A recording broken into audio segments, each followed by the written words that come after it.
യേശുവിൽ ഏറ്റവും സ്നേഹം നിറഞ്ഞ സഹോദരി സഹോദരന്മാരെ, നമ്മളിന്ന് ചിന്തിക്കുന്നതും ധ്യാനിക്കുന്നതും ഒരു പുണ്യം ജീവിതത്തിൽ നഷ്ടപ്പെടുമ്പോൾ ഒരു തിന്മ ജീവിതത്തിൽ കയറി വരുന്ന ഒരവസ്ഥയെക്കുറിച്ചാണ്. ഇന്ന് നമ്മൾ ചിന്തിക്കുന്നത് പ്രധാനമായിട്ടും വിനയം എന്ന പുണ്യത്തെക്കുറിച്ചാണ്.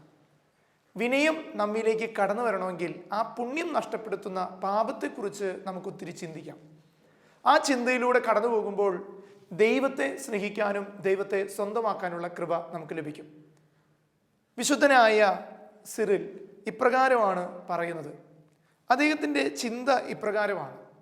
അദ്ദേഹം പറയുന്നത് ഇങ്ങനെയാണ്: സഹോദരനോട് ദേഷ്യം പുലർത്തിക്കൊണ്ട് ദൈവത്തിൻ്റെ മുൻപിൽ പ്രാർത്ഥിക്കാനിരിക്കുന്നത് ദൈവദൂഷണമാണ്. എനിക്ക് സഹോദരനോട് ഒരു വിരോധമുണ്ടെങ്കിൽ ഞാൻ പ്രാർത്ഥിക്കാനിരിക്കുമ്പോൾ ഞാൻ ദൈവത്തിനെതിരെ ദൈവദൂഷണം ചെയ്യുകയാണ്. കാരണം ഈശോ തന്നെ നമ്മെ പഠിപ്പിച്ചിട്ടുണ്ട്, നിനക്ക് ആരോടെങ്കിലും വിരോധം ഉണ്ടെങ്കിൽ നീ ബലിയ വസ്തു അവിടെ വെച്ചിട്ട് അവരോട് മാപ്പ് ചോദിച്ച് അവരുമായി രമ്യതപ്പെട്ടതിന് ശേഷം മാത്രമേ നീ ബലിയർപ്പിക്കാൻ പാടുള്ളൂ.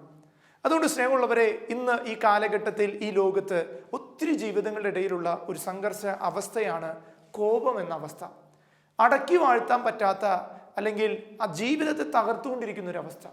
പ്രത്യേകിച്ച് ഈ ലോക്ക്ഡൗൺ കാലഘട്ടങ്ങളിൽ ഒത്തിരി കുടുംബങ്ങളിൽ പരസ്പര ധാരണകളില്ലാത്ത വഴക്കുകളും വിദ്വേഷങ്ങളും ഇന്ന് മാധ്യമങ്ങൾ കൊട്ടിഘോഷിക്കുമ്പോഴും വീടുകളുടെ ഏകാന്തതകൾ ഉണ്ടാകുമ്പോൾ എന്താണ് എൻ്റെക്കും നമ്മുടെക്കും ജീവിതത്തിൽ ഈ കോപത്തിന് ഇത്രയും വലിയ പ്രാധാന്യം ഈ ലോകത്ത് കടന്നു വരുന്നത്? സ്വയം അംഗീകരിക്കാൻ പറ്റാത്ത അവസ്ഥയും മറ്റുള്ളവരെ അംഗീകരിച്ച് അവരെ കീഴടക്കാൻ പറ്റാത്തൊരവസ്ഥ ജീവിതത്തിൽ വരുമ്പോൾ എല്ലാവരെയും അടിച്ചമർത്താൻ ഒരു മനുഷ്യൻ ഉപയോഗിക്കുന്ന ഏറ്റവും വലിയ ആയുധമാണ് അവൻ്റെ തന്നെ കോപം എന്നൊരു അവസ്ഥ. നമുക്കിന്ന് ചിന്തിക്കാം.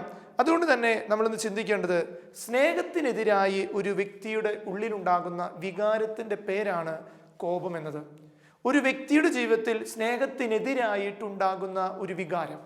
നമുക്കറിയാം, സ്നേഹം കൊണ്ട് കീഴടക്കണമെങ്കിൽ അവിടെ എളിമ വേണം, വിനയം വേണം, മറ്റുള്ളവരെ സ്നേഹം കൊണ്ട് സ്വന്തമാക്കണം. എന്നാൽ ഇത് എതിർ വികാരമായിട്ട് വരുന്ന ഒരു അവസ്ഥയാണ് യഥാർത്ഥത്തിൽ കോപം.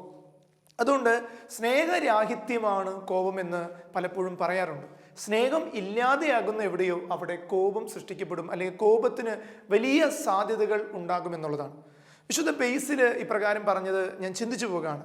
മനുഷ്യത്വം തന്നെ കൈവിട്ട്, മനുഷ്യൻ്റെ മനുഷ്യത്വം കൈവിട്ടിട്ട് നായയെ പോലെ കുരയ്ക്കുകയും തേളിനെ പോലെ കുത്തുകയും അതുപോലെ തന്നെ പാമ്പിനെ പോലെ അല്ലെങ്കിൽ സർപ്പത്തെ പോലെ ദംശിക്കുകയും ചെയ്യുന്ന മനുഷ്യൻ്റെ പ്രേരക ശക്തിയാണിത്. പ്രത്യേകിച്ച് കോപത്തെക്കുറിച്ച് ബേസിൽ പറയുകയാണ്, മനുഷ്യത്വം തന്നെ കൈവിടാം. ഒരു മനുഷ്യൻ്റെ അവൻ്റെ സ്വത്താപരമായിട്ടുള്ള അവസ്ഥയെ അവൻ കൈവിടാം. എന്നിട്ട് എന്ത് ചെയ്യും? നായയെ പോലെ കുരയ്ക്കുക. ചില വീടുകളിലേക്ക് ഏകാന്തകൾ നമ്മൾ കടന്നു ചെല്ലുമ്പോൾ, അല്ലെങ്കിൽ ചില വീടുകളിൽ ചെല്ലുമ്പോൾ എന്തിനാണ് സംസാരിക്കുന്നതെന്ന് പറയുന്ന ആൾക്കും അറിയില്ല, കേൾക്കുന്നവർക്കും മനസ്സിലാവില്ല. നായയെ പോലെ ചില നായകൾ കുരയ്ക്കുമ്പോൾ നമുക്ക് തോന്നും, ഇത് എന്തിനത് കുരയ്ക്കണേ, ഒന്നും കാണാനില്ലല്ലോ, അല്ലെങ്കിൽ ഇവിടെ ചുറ്റുപാടുകളിലും ഇതിന് തടസ്സമായി ഇതൊന്നുമില്ലല്ലോ. നായയെ പോലെ കുരയ്ക്കുന്ന അവസ്ഥ. രണ്ടാമത് തേളിനെ പോലെ ദംശിക്കുക. അത് എന്ത് കിട്ടിയാലും അതിന് ദേഷ്യം വന്നാൽ അതെല്ലാത്തിനും പിടിച്ചു കുത്തും. അത് മനുഷ്യനാണോ, വ്യക്തിയാണോ, അല്ലെങ്കിൽ എന്തെങ്കിലും പാത്രമാണോ, അതൊന്നും നോക്കില്ല. ആ തേളിൻ്റെ സ്വഭാവം അതാണ്. അതുപോലെ തേളിനെ പോലെ കുത്തുന്നൊരു സ്വഭാവം. പിന്നെ സർപ്പത്തെ പോലെ ദംശിക്കുക. ചില സർപ്പത്തിനെ നമുക്കറിയാം, അതിന് കൃത്യമായി കാണില്ല, അതിന് മുന്നിൽ എന്ത് പ്രതലവും അനങ്ങുന്നത് കണ്ടാൽ അത് അതിനെ കൊത്തുന്ന ഒരവസ്ഥ വരും. ഇതുപോലെയാണ് കോപം. ചിലപ്പോൾ നായയെ പോലെ കുരയ്ക്കും. എന്തിനാണ് കുരയ്ക്കുന്നത്, എന്തിനാണ് ഞാൻ ചെയ്യുന്നത് അറിയില്ല. ചിലപ്പോൾ തേളിനെ പോലെ എല്ലാവരും കുത്തി മുറിവേൽപ്പിക്കും, ഒരു കോപി അല്ലെങ്കിൽ ഒരു കോപിഷ്ഠനായൊരു വ്യക്തി. മൂന്നാമത്തത് സർപ്പത്തെ പോലെ ദംശിക്കും, എല്ലാവരെയും നശിപ്പിക്കണമെന്നൊരു ചിന്ത.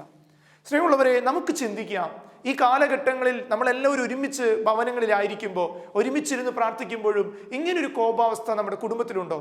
പരസ്പരം അംഗീകരിക്കാൻ പറ്റാത്ത അവസ്ഥ, അല്ലെങ്കിൽ എല്ലാവരും പരിഗണിക്കാൻ പറ്റാത്തൊരവസ്ഥ. അതുകൊണ്ട് ഈ കോപത്തിൻ്റെ ചില സന്താനങ്ങളുണ്ട്. നമുക്കറിയാം, ഒരു അപ്പന് ഒത്തിരി മക്കളുണ്ട്. അതുകൊണ്ട് കോപം എന്ന ഒരു അപ്പന് ഉണ്ടാകുന്ന സന്താനങ്ങളെ കുറിച്ച് നമുക്ക് ചിന്തിക്കാം. ഒന്നാമത്തത് വിരോധം, എല്ലാവരോടും വിരോധപരമായൊരു ചിന്ത. രണ്ടാമത്തത് കാപട്യം, ഇല്ലായ്മ കാണിക്കാനുള്ളൊരു ചിന്ത. അടുത്തത് അവഹേളനം, എല്ലാവരെയും ഇല്ലാതെയാക്കുക, വാക്കുകൊണ്ട് പ്രവൃത്തി കൊണ്ട്. പിന്നെ പ്രതികാരിച്ച, ഒരു കാര്യം ചെയ്തു തീർക്കാൻ എനിക്കെതിരെ വന്നവനെ കൊന്നു തീർക്കാനുള്ളൊരു പ്രതികാരിച്ച. അടുത്തത് കലഹമാണ്. ചില സ്ഥലങ്ങളിൽ പോയിട്ട് കൂട്ടായ്മകളെ കലഹങ്ങളിലേക്ക് കൊണ്ടുവരാം. അവസാനമായിട്ട് യുദ്ധം. ഈ ലോകത്ത് ഇതെല്ലാം കടന്നു പോകുന്ന അവസ്ഥകളൊക്കെയും നമ്മുടെ വ്യക്തി ജീവിതത്തിൽ നമ്മൾ ഇന്നും കണ്ടുമുട്ടുന്ന പലതും നമ്മുടെ കുടുംബത്തിലാണെങ്കിലും യുദ്ധങ്ങൾ രാജ്യത്താകും. ഇതിനെല്ലാത്തിനും കാരണം ചിലപ്പോൾ വിരോധമായിരിക്കാം, ചിലപ്പോൾ കാപട്യമായിരിക്കാം, ചിലപ്പോൾ അവഹേളനമായിരിക്കാം, ചിലപ്പോൾ പ്രതികാര ചിന്തയായിരിക്കാം, അല്ലെങ്കിൽ കലഹമായിരിക്കാം. അവസാനം ഒരു യുദ്ധത്തിലേക്ക് ചെന്ന് അവസാനിക്കുന്നു. ഇതെല്ലാം കോപം എന്ന ഒരു പിതാവിൻ്റെ സന്താനങ്ങളാണ്. അപ്പം നമ്മുടെ ജീവിതത്തിൽ നമ്മൾ ഇന്ന് ചിന്തിക്കേണ്ടത്, ഞാൻ ഏത് അവസ്ഥയിലാണ് ഇപ്പോൾ ആയിരിക്കുന്നത്? ഇതിലേത് അവസ്ഥ വന്നാലും അവിടെ കോപത്തിന് സ്ഥാനമുണ്ട്. ഞാനിതെല്ലാം ഒഴിവാക്കുമ്പോൾ അവിടെ കോപത്തിനല്ല, വിനയത്തിന്, എളിമയ്ക്ക്, സ്നേഹത്തിന്, പരിഗണനയ്ക്ക് ഒത്തിരി സാധ്യതകളുണ്ട്. അതുകൊണ്ട് സ്നേഹമുള്ളവരെ, നമ്മളിപ്പോൾ ചിന്തിക്കുന്നത് യേശുവിലുള്ള ആ ഹൃദയ ശാന്തത, എളിമ നമ്മിലും സ്വന്തമാക്കാൻ വേണ്ടി പ്രാർത്ഥിക്കണം. തിരുഹൃദയ മാസം എല്ലാം കടന്നു പോകുമ്പോഴും നമ്മൾ ഇന്നും ചിന്തിക്കേണ്ട ഒരു കാര്യം, ഈശോയുടെ ഹൃദയത്തിലുണ്ടായിരുന്ന ഒരു ശാന്തത, എളിമ, മറ്റുള്ളവരെ പരിഗണിക്കാനുള്ളൊരു സ്നേഹം. പാപി എന്ന് വെച്ച് മുദ്ര കുത്തുന്നവനല്ല ദൈവം, അവനെ തിരിച്ചു കൊണ്ടുവരാനുള്ള ഈശോയുടെ ഒരു മനസ്സുണ്ട്. സുഭാഷിതങ്ങളുടെ പുസ്തകം 15-ാം അധ്യായം 18-ാം വാക്യം പറയുന്നുണ്ട്, മുൻകോപി കലഹം ഇളക്കി വിടുന്നു.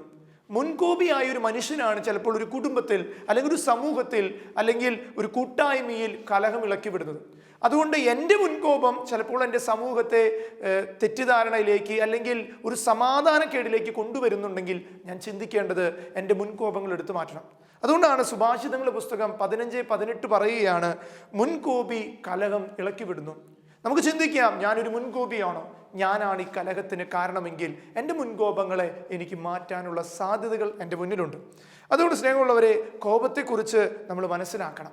സങ്കീർത്തന പുസ്തകം 37-ാം അധ്യായം 8-ാം വാക്യം പറയുന്നുണ്ട്, കോപത്തിൽ നിന്ന് അകന്നു നിൽക്കുക, കോപം എന്ന സ്വഭാവത്തിൽ നിന്ന് അകന്നു നിൽക്കുക, ക്രോധം വെടിയുക, അത് തിന്മയിലേക്ക് മാത്രമേ നമ്മെ നയിക്കുള്ളൂ. രണ്ട് കാര്യമാണ് ദാവീദ് പറയുന്നത്. ഒന്ന്, കോപത്തിൽ നിന്ന് നീ അകന്നു നിൽക്കണം. ഈ സ്വഭാവം എന്നിലുണ്ടെങ്കിൽ ആ പ്രവൃത്തി വരുന്ന സാഹചര്യത്തിൽ നിന്ന് അകന്നു നിൽക്കണം. രണ്ടാമത്തത്, ആവശ്യമില്ലാത്ത ക്രോധം. എന്തിനാണ്? ചിലപ്പോൾ നമുക്കറിയാം, ചില മാതാപിതാക്കൾ വന്നിട്ട് പറയാം, അച്ഛൻ എനിക്ക് ഭയങ്കര ദേഷ്യമാണ്, എൻ്റെ കുഞ്ഞിനോട് എനിക്ക് ദേഷ്യം. ചിലപ്പോൾ ഭർത്താവിനോടുള്ള വെറുപ്പായിരിക്കാം കുഞ്ഞിനോട് ഞാൻ തീർക്കുന്നത്. അവസാനം എന്തുണ്ടാവും? ഈ കുഞ്ഞ് ഈ അപ്പനോടും അമ്മയോടും എതിരായി തീരുകയാണ്. അപ്പോൾ ആവശ്യമില്ലാത്ത ചില ക്രോധം. നമുക്ക് മക്കളെ ഗുണദോഷിക്കാനുള്ള കടമയുണ്ട് മാതാപിതാക്കൾക്ക്. എങ്ങനെ? അവരെ മനസ്സിലാക്കി അംഗീകരിക്കുക. നമുക്ക് ഈശോ വചനത്തിൽ പറയുന്നുണ്ട്, കോപിക്കാം എന്ന പാപം ചെയ്യരുത്. അതെങ്ങനെയാണ്? സ്നേഹം കൊണ്ട് കീഴടക്കുന്ന ഒരു കോപമാണ് യഥാർത്ഥത്തിൽ വേണ്ടത്. അതെപ്രകാരമാണ്? എല്ലാവരുടെ നന്മയ്ക്ക് വേണ്ടിയിട്ടുള്ള, എൻ്റെ ഉയർച്ചയ്ക്ക് വേണ്ടി ഞാൻ അടിച്ചേൽപ്പിക്കുന്നതല്ല കോപം, മറിച്ച് എൻ്റെ ഉയർച്ചയല്ല, മറ്റുള്ളവൻ്റെ ഉയർച്ചയ്ക്ക് വേണ്ടി, അവൻ്റെ നന്മയ്ക്ക് വേണ്ടി അവനെ ഗുണദോഷിക്കുന്ന എൻ്റെ വാക്കുകളായിരിക്കും യഥാർത്ഥത്തിൽ കോപിക്കാം എന്ന പാപം ചെയ്യരുത് എന്ന ഒരു ഘടനയിൽ ഈശോ നമ്മെ പഠിപ്പിക്കുന്നു. അപ്പോൾ കോപം ഒരു വ്യക്തിയിൽ നിന്ന് മാറുവാൻ 3 പ്രധാന കാര്യങ്ങൾ വേണം. എന്തൊക്കെയാണ് എൻ്റെ ജീവിതത്തിൽ ഈ കോപം എന്ന അവസ്ഥ വിട്ടുപോകാൻ വേണ്ടത്? ഈ 3 കാര്യങ്ങളെക്കുറിച്ച് നമ്മൾ ചിന്തിക്കുമ്പോൾ നമ്മുടെ ജീവിതത്തിൽ കോപം എന്ന ഈ അസ്വസ്ഥത, അല്ലെങ്കിൽ കോപത്തിൻ്റെ അടിമത്തം നമ്മുടെ ജീവിതത്തിൽ നിന്ന് വിട്ടുപോകും. ഒന്നാമതായിട്ട് പറയുന്നത്, കോപം പാപമായി അംഗീകരിക്കുക. കോപിക്കുന്നത് വലിയ പാപമായിട്ടൊരു വ്യക്തി അംഗീകരിച്ചാൽ ആ പാപം ചെയ്യാതിരിക്കാൻ ആ വ്യക്തി പ്രയത്നിക്കും. നമുക്കറിയാലോ, പാപം ചെയ്യുന്നതിനേക്കാൾ നല്ലത് മരിക്കുന്നതാണ്, നമ്മൾ മനസ്സാഗരണത്തിൽ ചെല്ലുന്നതാണ്. അപ്പം നമ്മൾ ചിന്തിക്കുക, കോപം വലിയൊരു പാപമാണ്, ഞാൻ കോപിച്ചാൽ പാപം ചെയ്യും. അപ്പം ആരോട് കോപിക്കാതിരിക്കണം? എനിക്ക് എപ്പോഴേക്കും കോപം എന്ന ചിന്തയോ അവസ്ഥയോ വരുന്നുണ്ടെങ്കിൽ അതെല്ലാം ഞാൻ ഒഴിവാക്കണം. എഫെസോസുകാർക്ക് എഴുതിയ ലേഖനം 4-ാം അധ്യായം 32-ാമത്തെ വാക്യം വചനം പറയുന്നത് ഇങ്ങനെയാണ്, ദൈവം ക്രിസ്തു വഴി നിങ്ങളോട് ക്ഷമിച്ചതുപോലെ നിങ്ങളും പരസ്പരം ക്ഷമിച്ചും കരുണ കാണിച്ചും ഹൃദയാർത്ഥതയോടെ പെരുമാറുവിൻ. ഒന്നുകൂടി അച്ഛൻ പറയാം, എഫെസോസ് 4:32, ദൈവം ക്രിസ്തു വഴി നിങ്ങളോട് ക്ഷമിച്ചതുപോലെ നിങ്ങളും പരസ്പരം ക്ഷമിച്ചും കരുണ കാണിച്ചും ഹൃദയ ആർത്തതയോടെ പെരുമാറണം. ഈശോയുടെ വലിയ വാഗ്ദാനമാണിത്. നമ്മൾ എന്ത് ചെയ്യണം? നമ്മളോട് ദൈവം ക്ഷമിച്ചതുപോലെ നമ്മൾ ക്ഷമിക്കണം. അപ്പോൾ ഞാനിതൊരു വലിയ പാപമായി കരുതുമ്പോൾ എനിക്ക് നന്മ ചെയ്യാനുള്ള അവസരം, ഞാൻ കോപിക്കാനുള്ളൊരു അവസരം എൻ്റെ മുന്നിൽ, തിന്മ ചെയ്യാനുള്ള അവസരം ഉണ്ടായിട്ടും അത് ഞാൻ വേണ്ടാന്ന് വെക്കുമ്പോൾ എൻ്റെ ജീവിതത്തിൽ നന്മയല്ലേ ഉണ്ടാകുന്നത്. അതുകൊണ്ട് നമ്മൾ ചിന്തിക്കണം, എത്രമാത്രം നന്മ ചെയ്യാൻ പറ്റും. നമ്മൾ വലിയ പാപങ്ങൾ ചെയ്യുന്ന വ്യക്തികളായിരിക്കണം എന്നില്ല, എന്നാൽ കോപം, ദേഷ്യം, എല്ലാവരെയും ഉൾക്കൊള്ളാൻ പറ്റാത്ത, ആരും എന്നെ അംഗീകരിക്കുന്ന, ആരും ഞാൻ അംഗീകരിക്കില്ല എന്നൊരു ചിന്ത മതി, അത് വലിയൊരു പാപമാണ്. ഹൃദയത്തെ മുറിപ്പെടുത്തുന്നത് ശരീരത്തെ മുറിപ്പെടുത്തുന്നതിനേക്കാൾ വലിയ മുറിവാണെന്ന് ഈശോ നമ്മളെ പഠിപ്പിക്കുന്നുണ്ട്. അതുകൊണ്ട് നമ്മൾ ചിന്തിക്കുക, ഇതൊരു വലിയ പാപമായിട്ട് ചിന്ത നമ്മുടെ ഉള്ളിലുണ്ടെങ്കിൽ ഇത് ഒഴിവാക്കാൻ നമുക്ക് സാധിക്കും. രണ്ടാമത്തേതായി, ദൈവത്തിൽ നിന്ന് ക്ഷമിക്കുവാനുള്ള കൃപ ചോദിച്ചു വാങ്ങുക. ഈ കോപം എന്ന അവസ്ഥ നമ്മളിൽ പോകണമെങ്കിൽ ദൈവത്തോട് നമ്മളൊരു കൃപ ചോദിക്കണം. കർത്താവേ, എനിക്ക് എല്ലാവരും അംഗീകരിക്കാൻ, എൻ്റെ ജീവിത പങ്കാളി അവളായിരിക്കുന്ന അവസ്ഥയെ അംഗീകരിച്ച് അവളുടെ കുറവുകളെ അംഗീകരിച്ച് ജീവിക്കാനുള്ളൊരു കൃപ, അതുപോലെ എൻ്റെ മക്കളെ അംഗീകരിക്കാനുള്ളൊരു കൃപ. ഇത് ചോദിക്കണം. ദൈവമേ, എനിക്കിത് വേണം. ഞാൻ ഒരു സാധാരണ വ്യക്തിയാണ്. എൻ്റെ അസാധ്യതകളെ അല്ലെങ്കിൽ എൻ്റെ സാധാരണതകളെ നശിപ്പിക്കുന്ന, അല്ലെങ്കിൽ എന്നിലുള്ള നന്മകൾ നശിപ്പിക്കുന്ന ഒരു നല്ല വ്യക്തിയാവാൻ എനിക്ക് സാധ്യതകളുണ്ട്. ചിലപ്പോൾ ചില കോപങ്ങൾ ജീവിതത്തിൽ വരുന്നത് മദ്യപാനത്തിൻ്റെ അല്ലെങ്കിൽ തെറ്റായ ജീവിത സാഹചര്യങ്ങളിൽ നിന്ന്, തെറ്റിൽ നിന്നുണ്ടാകുന്ന കോപത്തെ അല്ല അച്ഛൻ പറഞ്ഞു. ചിലപ്പോൾ നമുക്ക് നന്മ ചെയ്ത് ജീവിച്ചിട്ടും കോപിക്കുന്നൊരവസ്ഥ ഉണ്ടെങ്കിൽ നിങ്ങൾ പ്രാർത്ഥിക്കണം സ്നേഹമുള്ളവർ. പ്രത്യേകിച്ച് ഈ ലോക്ക്ഡൗൺ കാലഘട്ടങ്ങളിലും ഭവനങ്ങളിലാണ് എല്ലാവരും ഒരുമിച്ചിരിക്കുന്നത്, ജോലി ചെയ്യുന്നതും എല്ലാവരും. പണ്ട് എല്ലാവരും പല സ്ഥലങ്ങളിലായിരുന്നു ജോലി ചെയ്യുന്നു, മക്കൾ സ്കൂളിൽ പോകുന്നു, എല്ലാവരും ഒരുമിച്ചാണ്. ഇവിടെയാണ് കൂടുതൽ ദൈവം നോക്കുന്നുണ്ട്. ആ കുടുംബത്തിൻ്റെ സമാധാനം ആരാണ് പുലർത്തുന്നത്? എല്ലാവർക്കും പറ്റിയില്ലെങ്കിലും ഞാനെന്ന വ്യക്തി, ഇത് കണ്ടുകൊണ്ടിരിക്കുന്ന ഒരു വ്യക്തി തീരുമാനിക്കണം, എനിക്ക് എൻ്റെ കുടുംബത്തിൽ കോപമില്ലാത്ത അവസ്ഥയിൽ ജീവിക്കാൻ പറ്റും. ചില വാക്കുകൾ ഒത്തിരി വേദനിപ്പിക്കാറുണ്ട്. ചില സഹോദരിമാര് അല്ലെങ്കിൽ സഹോദരന്മാർ എന്നോട് പറയാറുണ്ട്, അച്ഛാ ഒരു സമാധാനമില്ല എൻ്റെ അമ്മയെ കൊണ്ട്. അമ്മ എപ്പോഴും ഇങ്ങനെ കുറ്റപ്പെടുത്തുന്നൊരു സംസാരം. സ്നേഹമുള്ള അമ്മച്ചിമാരെ, നമ്മുടെ മക്കൾക്ക് നന്മ പറഞ്ഞു കൊടുക്കാൻ നിങ്ങളുടെ അധരങ്ങൾക്ക് സാധിച്ചില്ലെങ്കിൽ എന്നും കുറ്റം വിധിക്കുന്ന, അല്ലെങ്കിൽ എല്ലാവരെയും വിധിച്ച് സംസാരിക്കുന്ന കുടുംബങ്ങളിൽ എന്നും വഴക്കുകളുണ്ടാകും. കാരണം അവിടെ സമാധാനത്തിന് സാധ്യതകൾ നഷ്ടമാകുകയാണ്. മൂന്നാമതായിട്ട് പറയുന്നത് ഇങ്ങനെയാണ്: പരിശുദ്ധാത്മാവിനെ കൊണ്ട് നിങ്ങളുടെ ഹൃദയം നിരന്തരം പ്രാർത്ഥന കൊണ്ട് നിറയ്ക്കുക. പരിശുദ്ധാത്മാവിൻ്റെ ഫലമാണ് ക്ഷമ. ഈ ക്ഷമ നമ്മുടെ ഉള്ളിലുണ്ടാകുമ്പോൾ, ആ പുണ്യം നമ്മുടെ നിറയുമ്പോൾ നമ്മുടെ ഉള്ളിൽ എളിമ നിറയും. എളിമ എന്ന പുണ്യത്തോട് താഴ്ന്നു നിൽക്കുന്ന ഒരവസ്ഥയാണ് ക്ഷമ. ഈ കൃപ നിറയപ്പെടാൻ വേണ്ടി പ്രാർത്ഥിക്കും. അത് പരിശുദ്ധാത്മാവിൽ നിന്ന് കിട്ടുന്നതാണ്. നമ്മൾ ആഗ്രഹിച്ച് പ്രാർത്ഥിക്കുമ്പോൾ സ്വന്തമാക്കും. അതുകൊണ്ട് സ്നേഹമുള്ളവരെ, നമ്മുടെ ഈ വിഭാഗീയമായ ചിന്തകൾ, പ്രത്യേകിച്ച് എല്ലാവരെയും ഉൾക്കൊള്ളാൻ പറ്റാത്ത അവസ്ഥകളെ മാറ്റി നിർത്താൻ പരിശുദ്ധാത്മാവ് എന്ന കൃപയ്ക്ക് നമുക്ക് സാധിക്കും. നമ്മുടെ അച്ഛൻ കുറച്ച് കോപത്തെക്കുറിച്ച് ഒത്തിരി വചനങ്ങൾ ബൈബിളിൽ പറയുന്നുണ്ട്. കുറച്ച് വചനങ്ങളിലൂടെ നമുക്കൊന്ന് കടന്നു ചെയ്യാം. ഒന്ന് എഫെസോസ് 4:31, സകല വിദ്വേഷവും കോപവും ക്രോധവും അട്ടഹാസവും ദൈവദൂഷണവും എല്ലാ തിന്മകളും കൂടെ നിങ്ങൾ ഉപേക്ഷിക്കുക. എഫെസോസ് 4:31 പൗലോസ്ലീഹ നമ്മെ പഠിപ്പിക്കുകയാണ്, സകല വിദ്വേഷവും, പിന്നെ ക്രോധം, കോപം, അട്ടഹാസം, ദൈവദൂഷണം അല്ലെങ്കിൽ ദൂഷണം, എല്ലാ തിന്മകളോടും കൂടെ നിങ്ങൾ അതിൽ നിന്ന് ഉപേക്ഷിച്ച് വരണം. ഒന്നാമത്തത് ഇത് ഉപേക്ഷിക്കാനുള്ളൊരു മനസ്സ് ദൈവവചനം നമ്മളോട് പറയുന്നുണ്ട്. ഈ പ്രവൃത്തികളെല്ലാം ദൈവത്തിൽ നിന്നുള്ളതല്ല, അത് തിന്മയിൽ നിന്നും തിന്മയുടെ വാസനകളിൽ നിന്നും ഉണ്ടാകുന്നതാണ്. രണ്ടാമത്തത് കൊളോസ്യർക്ക് എഴുതിയ ലേഖനം 3:8 അമർഷം, ക്രോധം, ദുഷ്ടത, ദൈവദൂഷണം, അശുദ്ധഭാഷണം തുടങ്ങിയവ നിങ്ങൾ വർജിക്കണം. നമുക്കറിയാം, ചിലത് വേണ്ടാന്ന് വെച്ച് കഴിഞ്ഞാൽ അത് കൃപയാണ്. പലപ്പോഴും ഈ നോമ്പ് കാലഘട്ടങ്ങളിലൂടെയും കടന്നു പോകുമ്പോൾ പലതും നമ്മൾ വർജിക്കും, ഇറച്ചി പലതിനെയും. എന്നാൽ നമ്മുടെ വാക്കുകളിൽ ഉണ്ടാകുന്ന അമർഷം, ദേഷ്യ സ്വഭാവം, ക്രോധം, ദൈവദൂഷണം പറയുന്ന പോലെ ദൂഷണം പറയുക, അതുപോലെ തന്നെ അശുദ്ധ ഭാഷണം, തെറ്റായ സംസാരങ്ങൾ, തെറ്റായ രീതിയിലുള്ള നെഗറ്റീവ് കാര്യങ്ങൾ മാത്രം സംസാരിക്കുക, അല്ലെങ്കിൽ തെറ്റായ ലോകത്ത് ഒരിക്കലും വൃത്തികെട്ടതല്ല, വൃത്തിയില്ലാത്ത ചില സംസാരങ്ങൾ നമ്മുടെ ജീവിതത്തിൽ ഉണ്ടാകുക. ഇതെല്ലാം നമ്മുടെ ജീവിതത്തിൽ നമ്മൾ വർജിക്കണമെന്നാണ് രണ്ടാമത്തെ വചനം നമ്മൾ പറയുന്നത്. ഇതെല്ലാം നമ്മുടെ ജീവിതത്തിന് നന്മയ്ക്കുള്ളതല്ല, തിന്മയ്ക്കുള്ളതാണെന്ന് തിരിച്ചറിയുക. അടുത്തത് സുഭാഷിതങ്ങളുടെ പുസ്തകം 29:12 പറയുക, രോഷാകുലൻ കലഹം ഇളക്കിവിടുന്നു. ദേഷ്യപ്പെടുന്ന ഒരു വ്യക്തിയാണ് ഒരു കുടുംബത്തിൽ, ഒരു സമൂഹത്തിൽ കലഹം ഇളക്കിവിടുന്നത്. കോപശീലം അതിക്രമങ്ങൾ വരുത്തി വയ്ക്കുന്നു. ഒരു കോപിഷ്ഠനായ ഒരു വ്യക്തി അതിക്രമങ്ങൾ, ക്രൂരമായ കൊലപാതകങ്ങൾ, വിദ്വേഷങ്ങൾ, ഈ ദിവസങ്ങളിൽ കടന്നു പോകുമ്പോൾ പല മാധ്യമങ്ങളിലൂടെ കണ്ടത് അയൽപക്കങ്ങളുമായിട്ടുള്ള വഴക്കുകൾ, വഴിയോരങ്ങളിൽ നിന്ന് തല്ലുകൂടുക, അത് കണ്ട് ആസ്വദിക്കുന്ന പല വ്യക്തികളും. ഇതെല്ലാം ഇന്ന് കാഴ്ചകളാണ്, നമ്മുടെ കണ്ണിൻ്റെ മുന്നിൽ കടന്നു പോകുന്ന ചില കാഴ്ചകൾ. എന്തുകൊണ്ടാണ് പരിഗണിക്കാൻ പറ്റുന്നില്ല? അത് പറഞ്ഞു ഇത് പറഞ്ഞു എന്ന് പറഞ്ഞ് പല വിദ്വേഷത്തിൻ്റെയും പരിഗണിക്കാൻ, പല കൊലപാതകങ്ങൾക്കും പല വിദ്വേഷങ്ങൾക്കും പല തകർച്ചകൾക്കും കാരണമായതാണ്. ഒരു കളിക്കോട്ടിൽ 3 കുട്ടികൾ കൂടി കളിക്കുമ്പോൾ ഒരുത്തനെ തലക്കടിച്ചു കൊന്ന് മണ്ണിൽ കുഴിച്ചിടാൻ മാത്രം അവനുണ്ടായ രോഷം എന്താണ്? ചിലപ്പോൾ അവനേക്കാൾ കൂടുതൽ കളിച്ചതിൽ അവൻ സ്കോർ നേടിയതായിരിക്കും. എന്തെങ്കിലും ആയിക്കോട്ടെ, ഒരു ചെറിയ കാര്യത്തിൻ്റെ പേരിൽ കൊല്ലാൻ മാത്രം അവൻ്റെ ഉള്ളിൽ വരണമെങ്കിൽ അതൊരു സുപ്രഭാതത്തിൽ ഉണ്ടാകുന്നതല്ല. അത് ജീവിതത്തിൻ്റെ അന്തസത്തയിൽ കടന്നു വന്നിരിക്കുന്ന ഈ കോപം എന്ന പാപത്തിൻ്റെ അവസ്ഥയായിരിക്കാം.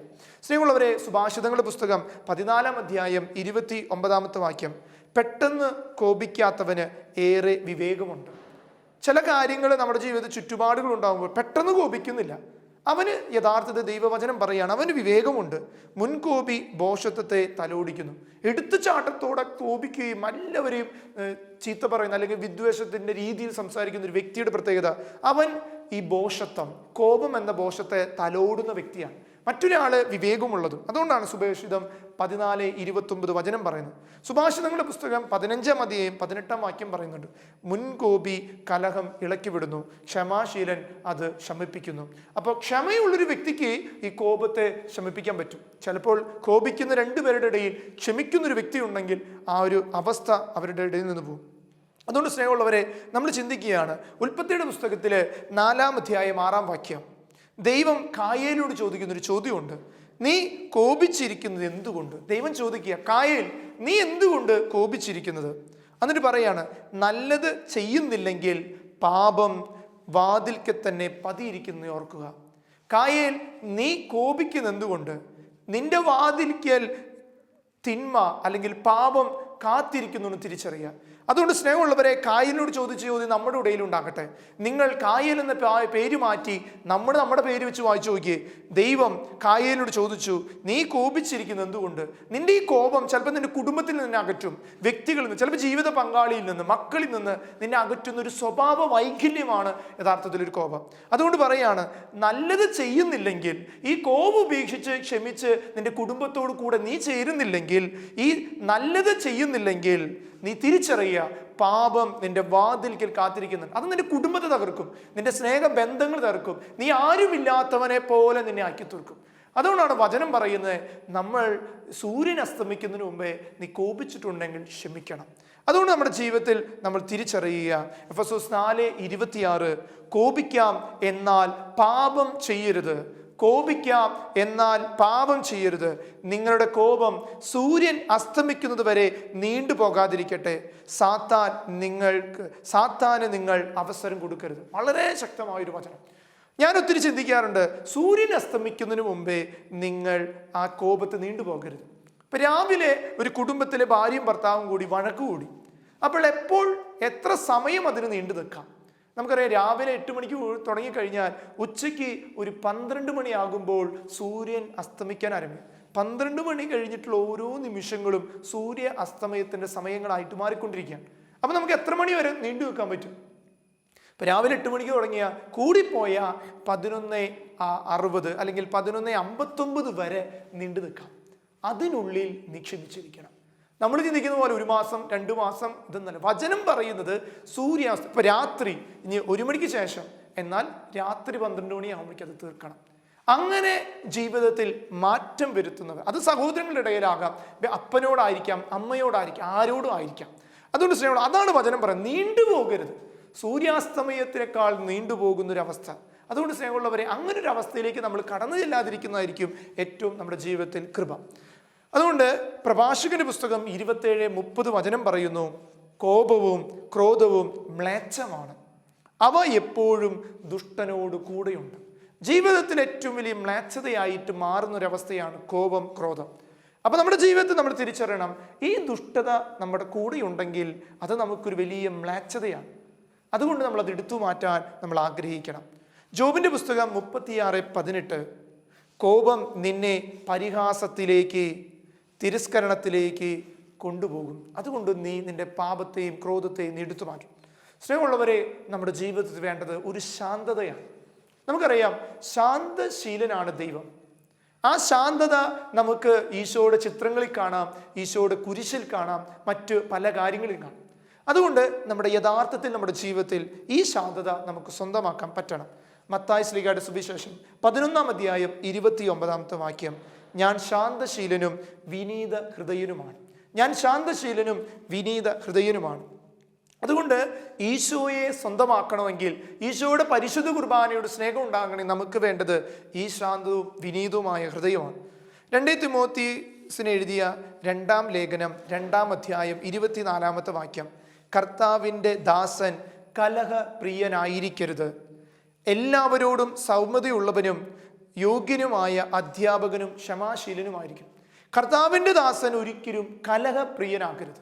കർത്താവിൻ്റെ ദാസരായ നമ്മൾ ഓരോരുത്തരും ദൈവത്തിന് മുന്നിൽ കരം വിരിക്കുമ്പോഴും കൈകൂപ്പുമ്പോഴും നമ്മൾ ഒരിക്കലും ഈ ദൈവത്തിന് അനുയോജ്യമാകാത്ത ഒരു പ്രവൃത്തി, കോപം, വിദ്വേഷം ഒന്നും ഉണ്ടാകരുത്. അവൻ എപ്പോഴും കലഹപ്രിയനാകരുത്. എന്തു ചെയ്യണം? അവൻ എല്ലാവരോടും സൗമ്യതയോടും യോഗ്യതയോടും കൂടി പെരുമാറണം. ഇത് നമുക്ക് സാധിക്കും സ്നേഹമുള്ളവരെ. ഇത് ഒരു പുണ്യമാണ്. പുണ്യം അഭ്യസിക്കാൻ ആരുടെ മുന്നിലും തടസ്സമില്ല. പുണ്യം ഉണ്ടെങ്കിൽ അവിടെ പാപത്തിന് സ്ഥാനമില്ല. അതുകൊണ്ട് നമ്മുടെ ജീവിതത്തിൽ ഇത് വേണം. ക്ഷമ എന്ന ഈ പുണ്യത്തെക്കുറിച്ച് ഇപ്രകാരം ഒരു ചിന്ത പങ്കുവയ്ക്കാൻ ആഗ്രഹിക്കുകയാണ്. ക്ഷമ ബലഹീനതയാണെന്ന് ചിന്തിക്കുന്നവരുണ്ട്. ക്ഷമിക്കുന്ന ഒരു ബലഹീനതയാണ്. എല്ലാവരും എപ്പോഴും ക്ഷമിക്കുക അതൊരു ബലഹീനതയായി കരുതുന്നവരുണ്ട്. ഞാൻ തന്നെ ക്ഷമിക്കേണ്ട ആവശ്യമുണ്ടോ? ഞാൻ തന്നെ എപ്പോഴും ഇത് ചെയ്യണോ? എന്നിട്ട് പറയുകയാണ്, കൂടുതൽ പേര് അത് ശരിയല്ലെന്ന് കരുതുന്നു. കൂടുതൽ പേർ ഞാൻ ക്ഷമിക്കുന്നത് ശരിയല്ലെന്ന് കരുതുന്നു. മനുഷ്യനും തമ്മിലുള്ള സ്വസ്ഥവും പിന്നെ രസകരവുമായ ഒരു ആത്മധൈര്യത്തിൻ്റെ ആത്മസ്നേഹത്തിൻ്റെ ബന്ധമാണ് യഥാർത്ഥ സ്നേഹം. നമുക്ക് ചിന്തിക്കാം, ഈ സ്നേഹം എൻ്റെ ഉള്ളിൽ ഇന്ന് നിറയപ്പെടണം. ഈ സ്നേഹം ഞാൻ പങ്കുവയ്ക്കപ്പെടണം. അതുകൊണ്ട് സ്നേഹമുള്ളവർ, ഇത് കണ്ടുകൊണ്ടിരിക്കുന്ന ആരുടെങ്കിലും വീട്ടിൽ കലഹം ഉണ്ടെങ്കിൽ, വിദ്വേഷം ഉണ്ടെങ്കിൽ, ക്ഷമിക്കാൻ പറ്റാത്തൊരവസ്ഥയുണ്ടെങ്കിൽ നമുക്ക് എല്ലാവരും ക്ഷമിക്കാം. നമുക്ക് കോപം എന്ന ഇരുത്തിന്മയെ എടുത്തു മാറ്റാം. നമുക്ക് കരങ്ങൾ കൂപ്പാം. കാരുണ്യവാനായ ദൈവമേ, അങ്ങയുടെ കാരുണ്യത്തിന് മുന്നിൽ കോപം എന്ന അഗ്നി ഞങ്ങളുടെ ജീവിതത്തിൽ എടുത്തു മാറ്റണമേ. എളിമ എന്ന, നിഷ്കളയം എന്ന, ക്ഷമ എന്ന പുണ്യം കൊണ്ട് ഞങ്ങൾ നിറയ്ക്കണമേ. മാതാപിതാക്കളോടും സഹോദരങ്ങളോടും ബന്ധുജനങ്ങളോടും ദൈവത്തോടും ദൈവത്തിൻ്റെ സഭയോടും ഞാൻ ചെയ്ത എൻ്റെ വാക്കുകൊണ്ടും പ്രവൃത്തി കൊണ്ടും ചെയ്ത പാപങ്ങളെ ക്ഷമയോടെ ദൈവസന്നിധിയിൽ നിൽക്കുന്നു. കർത്താവേ, കോപം എന്ന വിദ്വേഷത്തെ എന്നിൽ നിന്ന് എടുത്തു മാറ്റണമേ. ഞങ്ങൾ ഓരോരുത്തരെയും ദൈവാനുഗ്രഹത്താൽ നിറയ്ക്കണമേ, ഇപ്പോഴും എപ്പോഴും എന്നേക്കും. ആമേൻ.